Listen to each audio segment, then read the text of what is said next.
Sinabi po sa atin yung mga naganap dito sa Book of Acts kung paano nila tinanggap ang ating Panginoon para meron tayong pamantayan. Meron tayong susundan na kaparaanan kung paano tinanggap ng mga mananampalataya noon yung Espiritu Santo. Hindi na po ako masyadong mag-elaborate dito. Ang nais ko lang pong ipunto, mga kapatid, kung tayo po ay mayroong personal na communion, pakikipag-isa sa ating Panginoon, sa ating pananalangin, sa ating pagpupuri sa Diyos, bababa at bababa ang Espiritu Santo sa inyo. Huwag na po nating sabihin na ebidensya po ay yung pagsasalita ng ibang wika. I believe it is one of the many evidences, but it is not the only evidence na tayo po ay nababaptize ng Holy Spirit. Kasi meron din po yung mga nagkakaroon ng visions, nakakakita sila ng mga pangitain nung sila ay nabaptize ng Holy Spirit, and that's another evidence of the anointing or baptism of the Holy Spirit. Okay? Kung wala man yan, the best evidence na tayo po ay napahira ng banal na Espiritu, alam nyo kung ano? Yung fruit of the Holy Spirit. At number 1 dun sa fruit ng Holy Spirit is love. Okay? Kapag tayo po ay punong-puno ng Espiritu Santo, nabaptize tayo ng Espiritu Santo, napahiran tayo ng Espiritu Santo, mag-uumapaw yung bunga ng pagmamahal, yung bunga ng pag-ibig sa ating kapwa. Pag may pag-ibig tayo sa ating kapwa, hindi natin kailangan gumanti. Pag may pag-ibig tayo sa ating kapwa, hindi natin kailangan magplano ng masama laban sa kanila, laban sa kanya. Kung tayo ay may pag-ibig sa ating puso, nag-uumapaw, nangingibabaw ang pagpapatawa. Nangingibabaw ang paglimot sa mga pagkamalian, sa mga kasalanan ng ibang tao sa atin. Amen? Okay. So, kailangan natin ng tubig na siyang Espiritu Santo. Kailangan natin ng gatas na siyang salita ng Diyos, yung mga elementary truths of salvation, elementary truths of the gospel. Kailangan din natin yung solid food. Yung solid food at yung milk, pareho po silang salita ng Diyos. Kaya lang yung solid food na tinatawag natin, ito po yung mga malalalim na katuruan ng Biblia. Malalalim, deeper teachings of the Bible. Siyempre, bilang bagong nilalang, hindi natin maintindihan yung mga rapture, ano ba yung second coming of the Lord Jesus Christ, ano ba yung millennial reign of Christ. Siyempre, pagbaguhan tayo, hindi natin alam yan. Ano ba yung mga 666? Ano ba yung mga Antichrist na yan? Ano ba yung Armageddon na yan? Bilang bagong Kristiyano, hindi natin pa naintindihan yan. At hindi pa tayo dapat pakainin yan kung hindi pa natin nauunawaan yung mga basic. Amen? Nandiyan pa ba kayo, mga kapatid? Yun ang tinatawag natin mga solid food. Ang sabi nga po sa Matthew chapter 4 verse 4, man shall not live by bread alone, but by every word that proceeds out of the mouth of God. So bilang mga born-again Christian, bilang mga sanggol na espiritual, kailangan talaga natin ang salita ng Diyos. Alam nyo, magpasalamat po tayo sa Panginoon dahil ang Kristyanismo ay sumasabay sa pagbabago ng panahon. Ang Kristyanismo o ang Christianity natin ay sumasabay din sa pagbabago ng teknolohiya.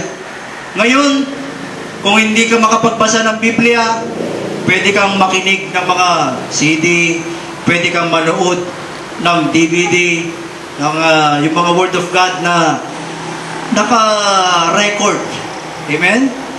Hindi po dahil sa tinatamad tayong magbuklat, pero sa mga pagkakataon na wala namang Biblia sa tabi, hindi tayo makapagbasa ng Biblia dahil lumalabo ng paningin natin.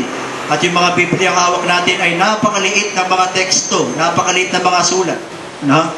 So magagamit po natin, we can take advantage of the new technology para magpatuloy ang ating buhay Kristiyano, ang ating buhay espiritual. Amen? At hindi lang dyan, yung mga gumagamit ng internet, sa internet ay meron na mga online Bible, napakaganda ng ginagawa rin ng Panginoon. Hindi nagpapahuli ang mga Kristiyano o ang Kristyanismo pagdating po sa pagbabago ng teknolohiya. Amen? So, maraming kaparaanan para mag-survive tayo spiritually. Yan po ay pinapahintulot ng ating Panginoon. Okay, ano pa ang kailangan natin sa spiritual growth, mga kapatid? Aside from milk, solid food, water, ano pa po sa tingin ninyo ang kailangan pa natin para tayo ay lumago, lumaki? Naniniwala ba kayo, mga kapatid, na nakakatulong ang ehersisyo sa paglaki ng isang tao? Naniniwala po kayo?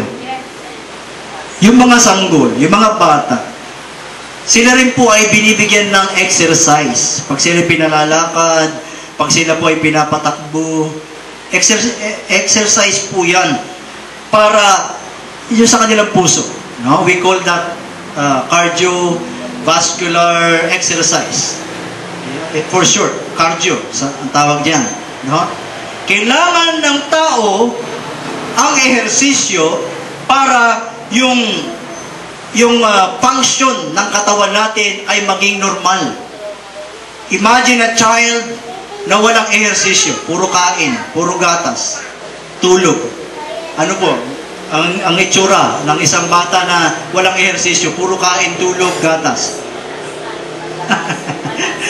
Bata pa lang po, may high blood na. No? Ang ganda tignan kasi ng bata na malusog, mataba. No? O, sabihin natin mataba. Kasi hindi naman po porke mataba ay malusog. Okay? Ang malusog ay yung batang normal ang kanyang pangangatawan. Hindi man katabaan, hindi naman siya payat, pero malakas, may resistensya, no? Dahil may form of exercise. Okay. Now, how much more tayo pong mga may edad?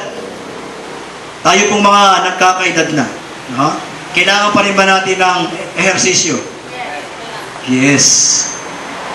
Hindi po para sa mga kabataan lang ang ehersisyo. Kailangan din po natin bilang mga may edad na ang ehersisyo dahil tayo po ay mas madaling kapitan ng sakit kapag tayo po ay walang form of exercise. Sa palagay nyo, bakit marami pong mga mayroon ng arthritis, rheuma, hindi pa sila nakakarating ng senior citizenship? No? Kasi wala pong ehersisyo. I tell you, ito additional lang po, mga kapatid. Every day, kung kaya nyo pong dumakad, mag-jogging, basta kung kaya nyo i-spend ang 30 minutes every day, no? Maring sa paglalakad lang yan. Maring may konting jogging na rin kung kaya nyo pa. That's already good for the heart. You can stay and live longer on this world. No? Huwag po natin isasantabi yan. Kasi marami pong maagang umuwi sa langit, maaga. Baka hindi pa nila oras talaga. Dahil inatake ng karamdaman. Inatake sa puso. No? Although, siguradong ligtas yun, pero kung titignan natin, mga kapatid, mas mahaba pa sana ang panahon na tayo makakapaglingkod sa Panginoon kung tayo po ay malusog. Amen? So, what's your self? What's your diet? What's your exercise? Okay? Kailangan tignan po natin yung mga aspeto na yan. But spiritually speaking, ang exercise na tinatawag po natin, napakasimple lang. No? Prayer is our inhale. Witnessing is our exhale. Kasi sa pag-exercise, dalawang bagay lang naman ang ginagawa natin talaga ron. Inhale, exhale. Inhale nga po kayo. Exhale nga po kayo. Automatic yung pag nag-inhale kayo, mag-exhale din kayo. Okay? Imagine a person, puro inhale. Walang exhale. Parang nalalagot na. Napakahirap nun mga kapatid. Balik na rin nyo kaya. Kung puro exhale naman, parang nagbubuksot naman. Di ba? It should be balanced. Pag tayo po ay nag-inhale by prayer, nagpe-pray po tayo, okay, nag-pray po tayo, Lord, iligtas ko na po yung asawa ko. Kailangan may kasunod din po yan. Exhale by witnessing. Gusto mo maligtas yung asawa mo, hindi mo naman sineshare yung kabutihan ng Panginoon. Diba? Napakatahimik mo naman. Lord, ipuin mo naman yung asawa ko, sana mag-born again na siya. Tapos yung asawa mo, wala man lang marinig sa'yo, tungkol kay Jesus. Diba? Napakatahimik mo. Paano siya mag-born again? Paano siya maniligtas? Diba? So it should be balanced, brothers and sisters. Spiritual exercise should be balanced prayer and balanced witnessing. Hindi naman pwede witness ka ng witness. Hindi mo naman pinagpipray ang tao. Di ba? Everything we do, dumadaan lagi yan sa panalangin.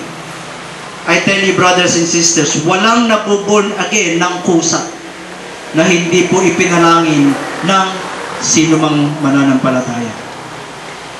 Na ipapanganak sila dahil yun yung tamang araw na sila po ay ililuwal na sa kaharian ng Diyos. It's no accident. Pinagdasal yun bago siya naisilang na magmuli. Maring hindi yung prayer mo ang sinagot ng Panginoon, but someone, somewhere, may nag-pray dun sa taong yun, kaya siya na-born again. Amen? Palapakan natin sandali ang ating Panginoon. Okay, tandaan po natin, sa spiritual life, walang aksidente. Amen? Wala pong tinatawag na biglaan o incident lang. Ito ay may plano lagi ang Panginoon. Pastor, ibig sabihin ba, kaya ako nabaon sa utang, kaya ako nagka-problema sa pera, kaya ako nagkaroon ng problema sa asawa ko, nagkaroon ako ng problema sa mga anak ko. Ito ba ay bahagi ng plano ng Diyos? Hindi natin maintindihan, maaari hindi rin natin matanggap, pero yan ang katotohanan. Lahat ng nagaganap sa buhay po natin, may plano ang Diyos. Sinong makapagsasabi na si Joseph, yung kilala po natin na Joseph the Dreamer, sino po makapagsasabi na kalooban ng Diyos ng isang mabuting anak ay kaingitan ng kanyang mga kapatid? Ilan ba sila magkakapatid? Yung mga anak ni Jacob. Si Joseph ay pangalawa sa bunso. Ang pinakabunso ay si Benjamin. Di po ba?